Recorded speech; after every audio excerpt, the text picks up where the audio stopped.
I think being out here in the wilderness changes you. God, I hope so. There's evil in the world. I know that very well, but do you think it must be everywhere? Hello? I'm looking for the hostel. You should not be here. Hair of red, mark of blood, child of grave. Until you get you gone. I met someone, little bird. Strong arms, full lips, a voice so soothing and sweet. What happens to them? To the women? I love the way he talks to me. Most go missing. Some go mad, but, by the time he's finished talking to them, they want to go with him. You mean like a serial killer? You are cursed more than you know. Tear you up and feed you back to the mountain. No one stops the murders from happening, and they want to kill me because I know.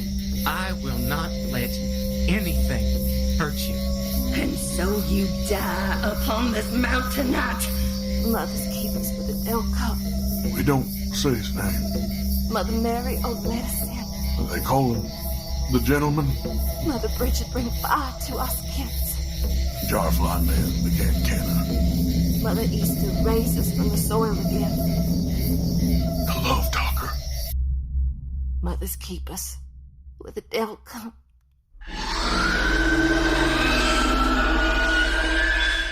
Maybe coming out here will show me who I really am. The Love Talker is a folk horror fiction podcast, launching October 25th. For more information, visit thelovetalker.com.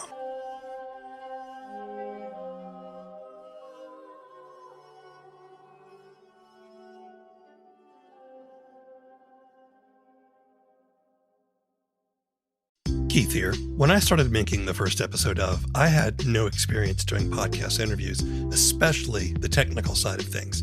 It was a lot of confusing steps, setting up double enders or making do with low quality recordings on whatever app I could figure out. But it got a whole lot easier when I started using Zencastr. Made for podcasts, with Zencastr it's so easy to do everything. You and your guests log in with a browser and record studio quality sound and up to 4K video, even with an unstable connection. And it's an all-in-one deal. You don't need a lot of different tools or services. With Zencastr, you can create your podcast all in one place and distribute it to Spotify, Apple, and other major platforms. If you've ever thought about making your own podcast, go to zencastr.com/pricing and use my code TFEO, and you'll get 30% off your first month of any Zencastr paid plan. I want you to have the same easy experience I do for all my podcasting and content needs. It's time to share your story on Zencastr. Hey, it's Keith. If you're a lover of audio drama like I am, you need to know about the Apollo app. Apollo is designed around audio drama, so finding your next story is easy. You can always listen through Apollo for free, but there's also the Apollo Plus subscription. With it, you get ad-free listening, exclusives, and other bonus content for over 40 shows. And 70% of the revenue on Apollo Plus goes to those creators. Join Apollo Plus through the Apollo Podcasts app or apollopods.com.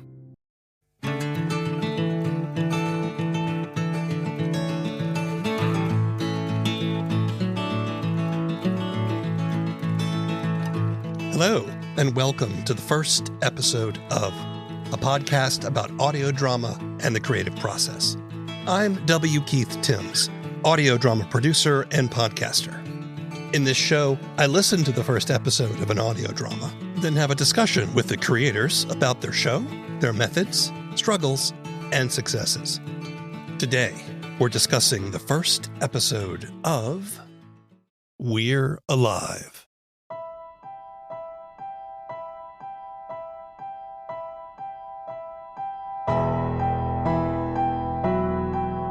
We're Alive, a story of survival. Chapter 1. It begins. Created by Casey Wayland, We're Alive is a long-running zombie apocalypse story. First launched in 2009, the story follows Army Reserve soldier Michael Cross, who suddenly finds himself trapped in Los Angeles as zombies roam the city and the world falls apart. He joins with other soldiers and survivors in an attempt to band together, fortify a safe haven known as the Tower, and discovers that there are other deadly threats in a post-apocalyptic Los Angeles. In the 14 years since We're Alive launched, the show has had 2 spin-offs and a sequel called Descendants, now in release, with more on the way. We're Alive is part of the Rusty Quill Network. I spoke to KC remotely from his home in California. Why don't you tell us a little bit about yourself as an artist and a creator and writer and the creator of We're Alive? I'm kind of a weird one. I got started pretty young. I was one of those, if you ever remember the show Dawson's Creek, I was sort of like that quintessential Dawson. I would get my friends together on the weekends and we would shoot a horror movie. It was a good way to, have fun with the friends, maybe, get a relationship with the girl.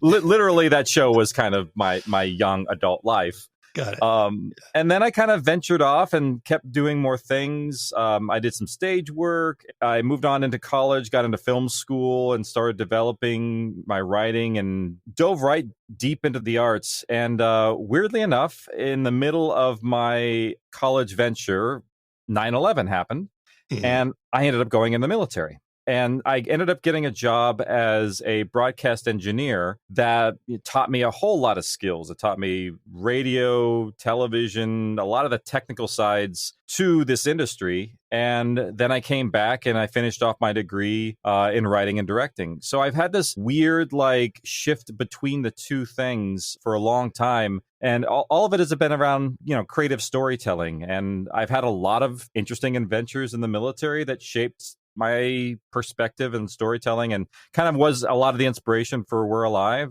Just little things along the way that I've discovered a new avenue that's opened up to me and just kept venturing in that direction. What kind of experiences have you had in the military? I was deployed to Iraq in 03 to 04. So that was a big influence on what it's like to be a person in a very high stress situation. That there actually was a physical inspiration for We're Alive on the deployment. They had the Al Rashid Hotel, which was this place where they would house soldiers to be able to secure an area. That was like, okay, at a base of a hotel you could secure, and then you could fill the tower with essentially soldiers. And I was like, oh, that's the best zombie plan I've heard. This is great. And interestingly enough, the bad things that ended up happening in real life happened a little bit in the story. It got rocketed. We used that as part of the story. And it was a really interesting way of saying, okay, how can life inspire art and use it in a constructive way? And the military in general has been a very interesting character development tool because you get to meet people from all over the world, many different walks of life. And for me as a storyteller, it sort of opened up the world of what else might be possible. Yeah. Did you say that 9/11 prompted you to join the military? Is that what sort of set you off on that path? It did. That was a big part of it. I had just started college and I was in a very big crossroads in my life because I was like, one of the things they tell you early on in film school is you have to write what you know and pull from your own experiences. And I was Dawson from Dawson's Creek. I had no experiences aside from my relationships with other people in my small town in California. And I was like, okay, well, this would be a great way to get out there in the world, see places, try and better myself. At the same time, serve my country. My family had military heritage in that direction. And honestly, college was getting to a point where I was worried about how I was going to end up paying for the end game of it. So it was so many reasons at once that kind of said, this is the way to go. You were in film school. So how did you come to make audio drama from that? So that came from out of a massive failure. I can honestly admit that. And it's one of those things where, you learn and you live. And at the time, before I ever did audio drama, I dabbled in a lot of different things to see what I enjoyed. I actually did documentaries for a while. I did a bunch of narrative shorts and some horror films in film school. And the thing I actually landed on the most was animation of all things. And I used to do a lot of animation. I loved it because it was the limitless storytelling. If you could create it, you could make it happen. And So I got really heavy into rendering, modeling, rigging. I did motion capture. And I will be the first to admit that I was decent, but I wasn't amazing. And it was very arduous. Like I spent, I think, about 3 years on my senior thesis, which was about 18 minutes long, which is a lot for animation. Oh, sure. Yeah. But it looked pretty terrible when it was done. There was some elements that looked really good at times, but other times it didn't. The one saving grace out of the whole thing was that in order to do the animation, I did a VO session with all the actors gathered up in a circle inside of a Foley stage. And that right there was sort of the groundbreaking event that sort of spiraled me into the audio drama world. Because when I listened to the project, it sounded so much better than it ever looked. I had an idea of doing the serialized zombie drama for a long time for television, but I also knew that the actual possibilities of that and pitching out We're Alive, and I tried that, is not a very easy thing to do. No one will believe that you can actually do something until you prove that you can do it. It's very hard to find your way into the industry and have someone believe that you can do this. You know, a lot of people, I think, you put together a pitch deck or you come up with a pilot and you try to shop it around for a while. And when you don't get hits, you put it on a shelf and you do something else. What made you want to turn this into an audio drama? What made you say, I'm going to stick with this? It's one of these things where I knew the story was really good. I knew that for me, I was always a long form storyteller. I was that weird kid in 8th grade that wrote a 125-page epic because I just loved being able to have the time to spend with characters and make them grow and have fun with it. But at the same time, I loved the idea of creating something that the audience can interpret. That's why I didn't want to make a book, because you have to channel it into something creative. And I thought audio drama would be a great way to do that. And at the time, actually, I graduated in 2008. And similarly to what we have just been going through, there was a strike back then. Nobody was hiring anybody. And I saw this big gap in television at the time of like, you know what? There are no really great survival horror serial shows. I have the great idea of one. So I started outlining what I wanted to do and putting together like pitch package stuff and didn't get very many leads at all. It was kind of disheartening. But then I realized I've done the storytelling from the animation side and the recording of that cast group. Why don't I just make my own? Maybe if we make it as an audio drama, someone will pick it up for television because there's nothing out there on TV. And then The Walking Dead came out maybe about a year and a half later or so. And then I was like, well, maybe I'll just stick to audio drama. It's kind of hard to compete with the Walking Dead. Yeah, and it's actually happened ever since. It's like people are like, "How are you different from Walking Dead?" And I tell them, but it's also one of these things where, you know, on paper they just see zombie and they don't realize that, oh, there's a lot that could be under that's very different from what's being done. Let me ask you, since you brought it up, what sets you apart from The Walking Dead, or let's say the sort of the zombie story in general? What do you do differently with We're Alive? I think part of the thing we do in We're Alive is that, one, it's very character-based in that it kind of has a little bit of the faith and humanity side, whereas a lot of the other ones are very pessimistic. It's the cooperation of people is actually the detriment of usually a lot of their storytelling. And so the camaraderie of these people, the strength together, is the reason why they are able to win out and actually succeed in certain ways. And also we toe a line that's very interesting in the storytelling side of like the title We're Alive reflects the main characters, but it also reflects the infected. The infected in our show, they're not just shambling dead corpses that are physically impossible. Like if that corpse is missing a muscle group in their leg, they're not walking. So it's like there's an anatomy, there's a science behind the whole storytelling of it. In a way, our infected, quote unquote, are their own species and how they react and how they evolve. And essentially it's almost like a parallel between us and them. And there's blurred lines of what is good and what is bad. So the struggles between there, and makes it a fun, entertaining kind of science fiction storytelling. Yeah. The thing about zombies is, you know, the zombie stories are not about the zombies, really. I mean, most of them anyway, I'll say that much. It's about the survivors, right? You know, but, you know, the title The Walking Dead doesn't refer to the zombies. It refers to the survivors, and which is different than We're Alive, right? Yeah, almost canonically opposite. Exactly. Yeah. why don't you tell me a little bit about We're Alive? And you've also had spinoffs, and you got a sequel called Descendants. What do you think about We're Alive? What do you think of? Well, it means a lot to me because almost my entire existence is poured into the story in some capacity. Like, I think every single character, in a sense, embodies some experience that I've gone through, some relationship that I've had with somebody. It's been a lot of channeling of my own life experiences and kind of an ability also to release trauma too. When I first came back from overseas, I was dealing a lot with certain elements of PTSD, still am.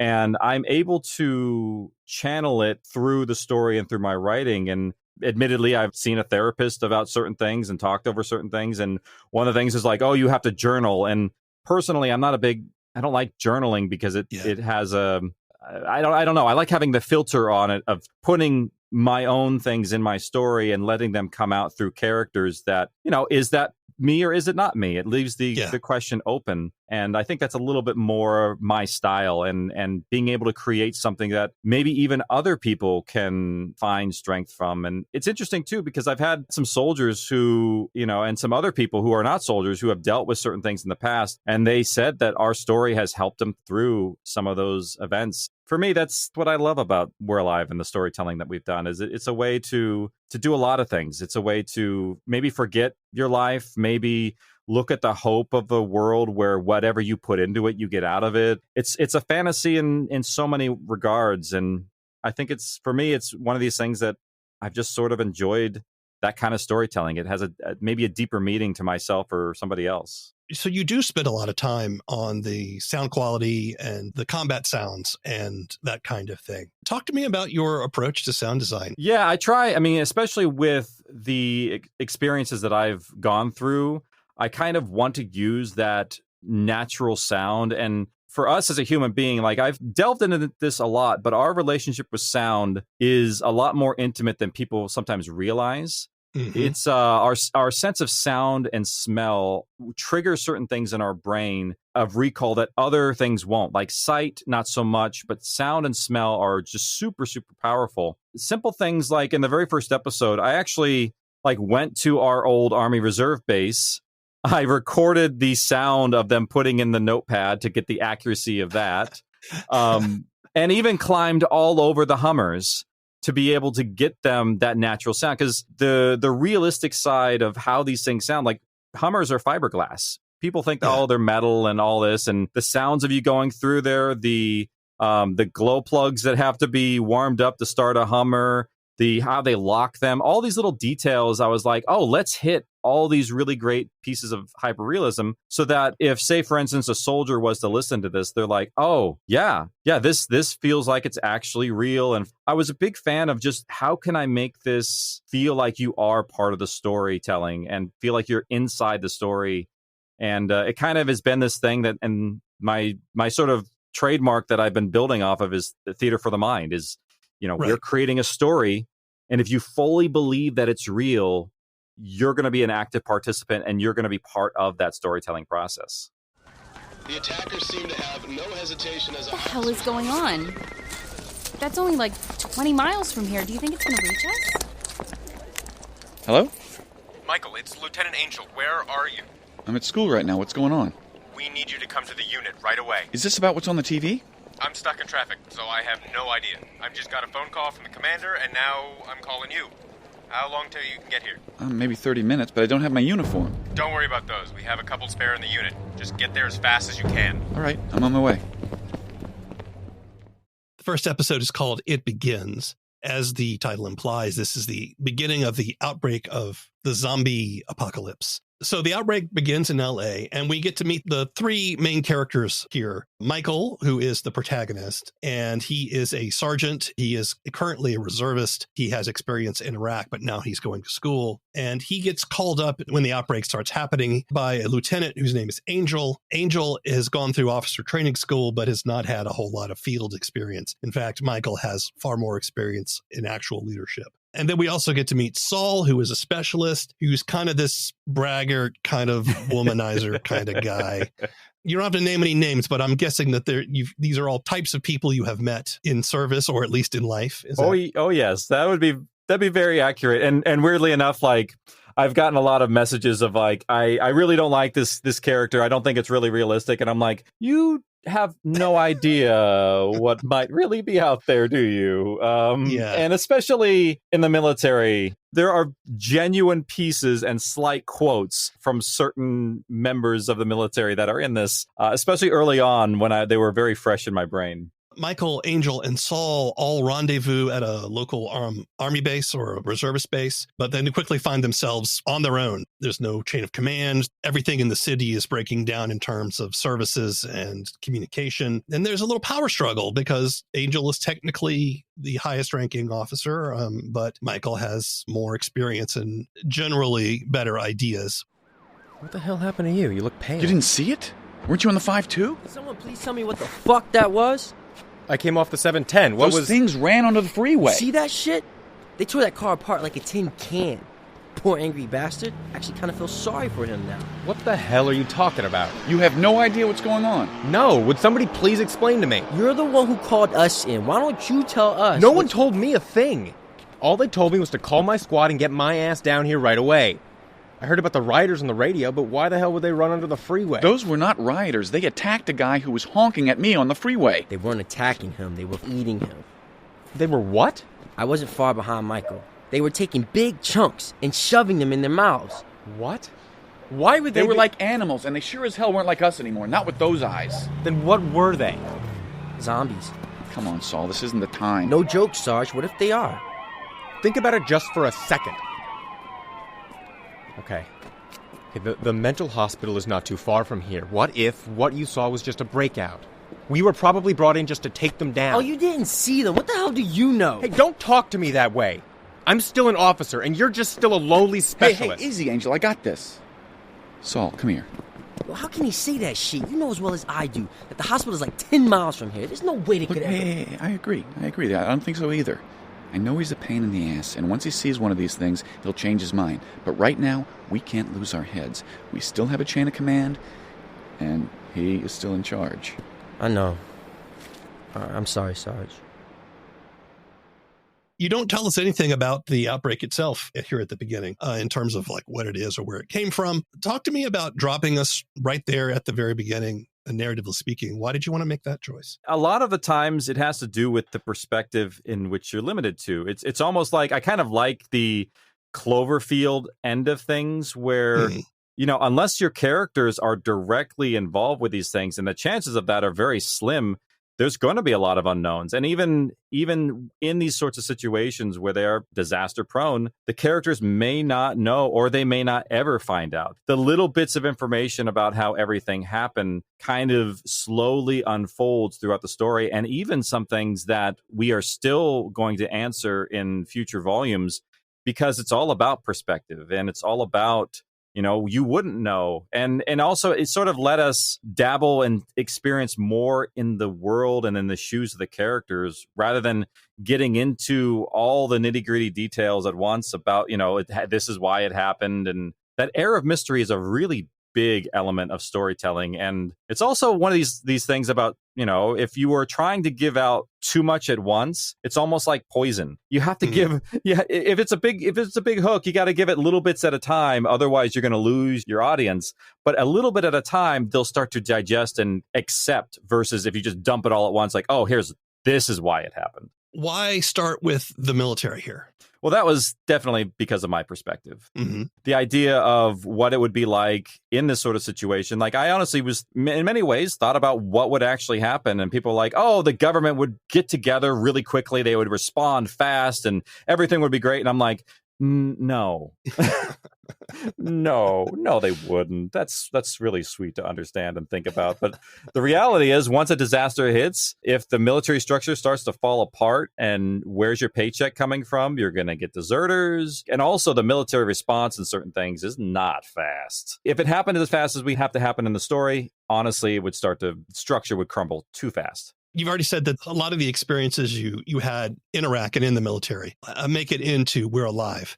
How do you translate that mood that you experienced there while in Iraq to an analog in your story. The big thing for me was just seeing it, how it worked in real life, seeing how this hotel that they did secure the bottom floor and they could fill it with people. And that was a really big inspiration for the idea of, the best zombie scenario. And then all the little details started to come into play of like, okay, well, who's going to be there? Who would you get? What are some of the struggles of doing that? And I didn't really know it at the time, but I had two senses to it. One was if this was ever going to be a television show, I knew the production sense of things. And I'm like, you got to repeat using sets. You have to keep that in mind of the cost of everything. And I'm like, well, if it's a tower, if it's an apartment building, that's easy. And then later on, I realized that especially in audio drama, you want people to be able to identify locations and be able to lock onto something. And that pre-existing idea that everyone knows what an apartment building would look like and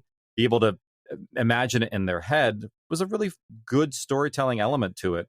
The storytelling of this is part of my way of expressing how people react in these extreme situations. And it's interesting, like sometimes I've gotten people who are like, in these high tension situations, everyone, there's not going to be a lot of arguing. There's not going to be, and I'm like, no. What else do we know? We know they go after people. They sure as hell aren't no slow-moving zombies either. So they're quicker than us. Got some strength, too. The way they were bending the bars. Wonderful. Headshots seem to drop them like stones. Is that all we know? Yeah, well, the rest would just be assumptions based on what we've seen in movies. I still don't believe this. Are you listening to what you're saying? Zombies?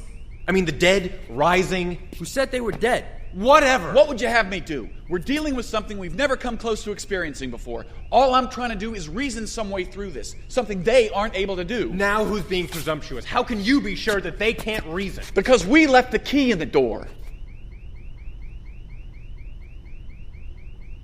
All right, if we're going to make it through this, and I have every intention of doing so, we're going to have to stick together and use our heads. When everyone's fighting for their opinion and their lives are behind it, you would be so surprised at how bitter and how petty things can get when people's lives are on the line and when all of their nature is truly at stake and what it means for them. And especially if you start mixing civilian and military. And so that's where the drama for me came from. And seeing how people reacted in these situations and how they would react in real life. I get lots of comments. One of them was like, in these situations, no one would be trying to hook up. And I'm like, ye of little knowledge. In these high stressful situations, people kind of revert back to some very base instincts. And it's like, today could be the last day. I might as well hook up today. So 2009 was when We're Alive came out. 14 years. That is a long period of time to be working in the business. We're Alive, and then you also had two spinoffs. You had Lockdown and you had Gold Rush, which are standalone stories within the world of We're Alive, right? Yeah, I love telling other stories and other perspectives, and I wanted to find ways to introduce new listeners to our world without them having to have a lot of pre-existing knowledge. I have kind of done well with that, but I also failed with that a bit in that it never really did what I wanted it to do. But all those other side stories, in a way, are actually just continuations that help build the storyline and propagate the bigger story going forward. But we actually are doing another one called Scout's Honor, which is sort of like going back to our roots, and you don't have to have any pre-existing knowledge of the world, and actually gets to follow kids on Catalina when everything goes down and goes back to the roots of what survival is and how these kids have to stay together and work together in order to survive and get off the island, what that would mean. And when you're a kid and you have to grow up really, really fast, and in a way is sort of modeled after seeing the youth in war zones and how they have to survive and how all of a sudden, like, they can become very resilient and strong very quickly because of what they get exposed to in a positive and also a negative way. You also have a sequel called Descendants, which takes place a generation after the outbreak. It's a whole new world. It's a whole new language. It's a whole new society that has sprung up in the wake of everything falling apart. It's fun for me as a storyteller because one of the things that we get locked in the original series with is the perspective. The whole first series takes place within about a year. And so you don't get the perspective of how everything would go. And there isn't the time to let society regrow and repair and repeat the mistakes that we do. And Descendants lets me do that. It lets me deal with what would happen with the next generation that would grow up in this world and how they would deal with it, and also get to see some perspectives of things because there's been time.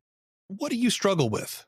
I am very aware of this, but I wear my heart on my sleeve. I get kind of vulnerable to certain things. Admittedly, I sort of have an anxiety disorder from certain elements of experiences that I've dealt with, and sometimes it ends up creeping into some of the review process. That like I want to be everything to everybody in terms of an audience, but I also know that's impossible. Sometimes I'll get critiques, and it'll be really hard to get back to work. Sometimes, like I'll get distracted, or it'll hang in my head, and certain words from certain people may linger. And then there's sometimes you'll get a review and it's like, this person shouldn't be a writer, they should be a waiter. That was one critique I got one time. So having to deal with that is very, very hard. So much of the storytelling, especially from a writer or creator, it's you. It's like there's you on the page, and it's your blood and sweat and your loss of sleep and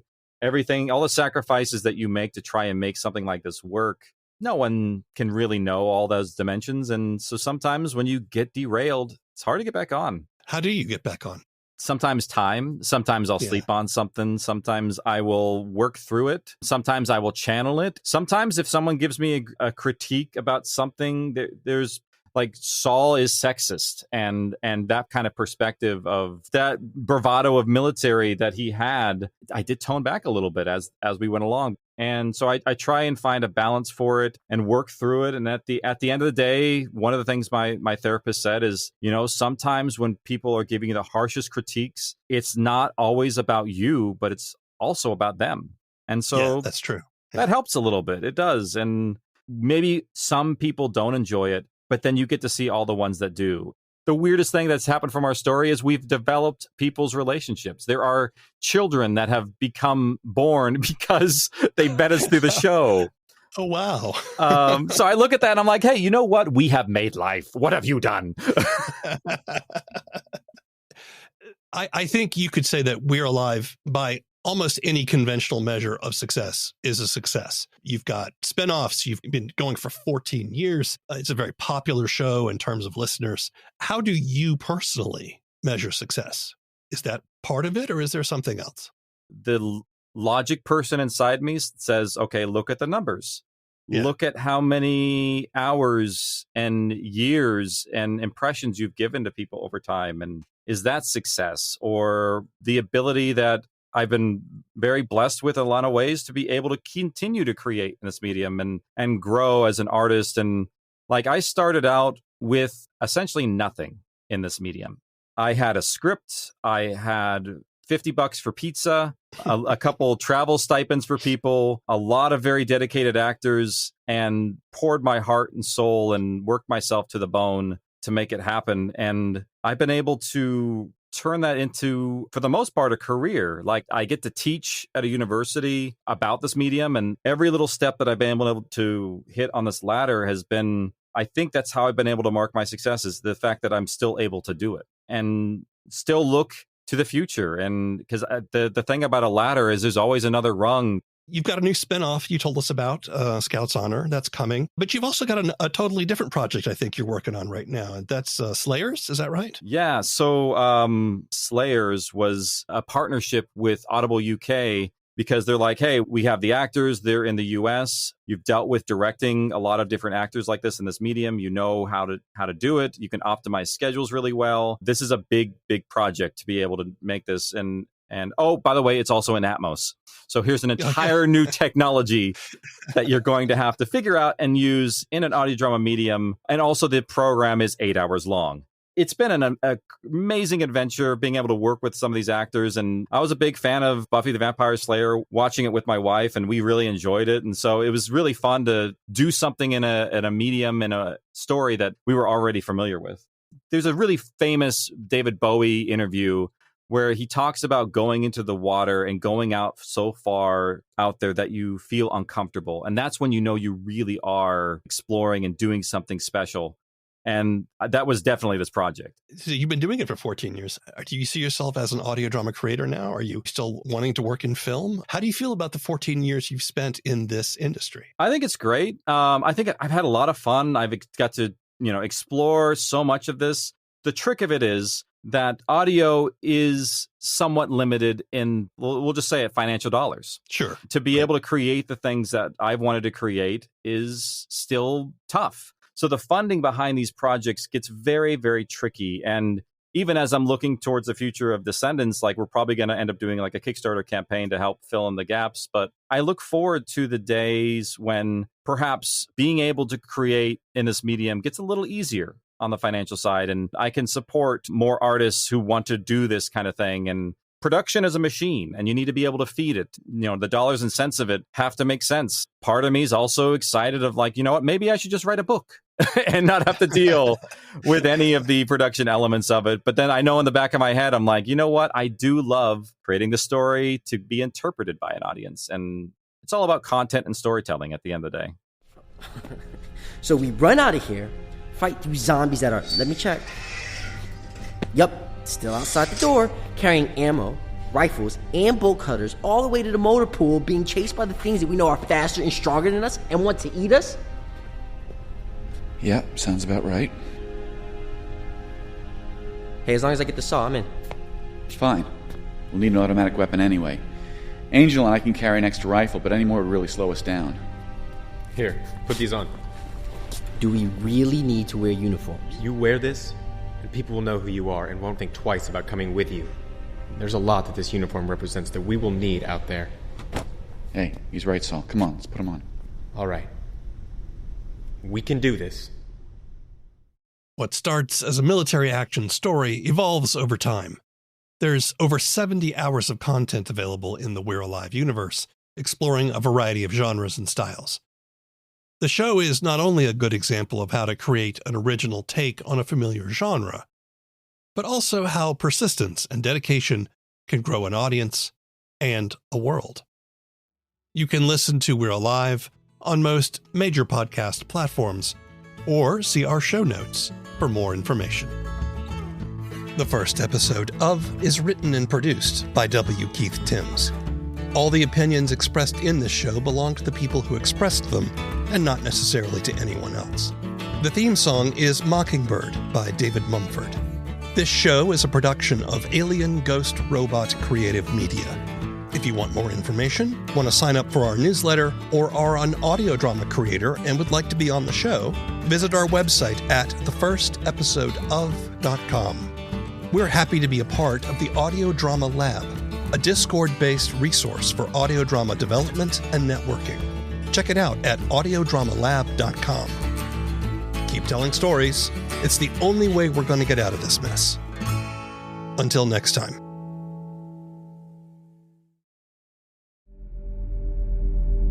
I know you got questions about him. Where did he come from? How did he do all those things they say he did? Was he a terrorist? Was he crazy? Was his skin really blue? Well, I'll tell you what I know. I was there with him, driving through the back roads under the stars. I was witness to wonders and miracles, and to the darkness that's coursing through the veins of our country. He came to fight it in his own strange way, but no one leaves that fight unchanged. Not even Rael. People ought to know the truth. And I was there. The Book of Constellations is a down-to-earth sci-fi road trip. It's audio fiction, and you can find episodes at bookofconstellations.com or wherever you get your podcasts. Hey, it's Keith. Have you ever thought about creating your own audio drama? Ever wanted to make your first episode of something? Then you should know about the Audio Drama Lab. It's a Discord-based resource for audio drama development and networking. You can connect with other creators, find actors and musicians, and even incubate your idea with step-by-step advice, accountability, and encouragement. Check it out at audiodramalab.com and start telling your story.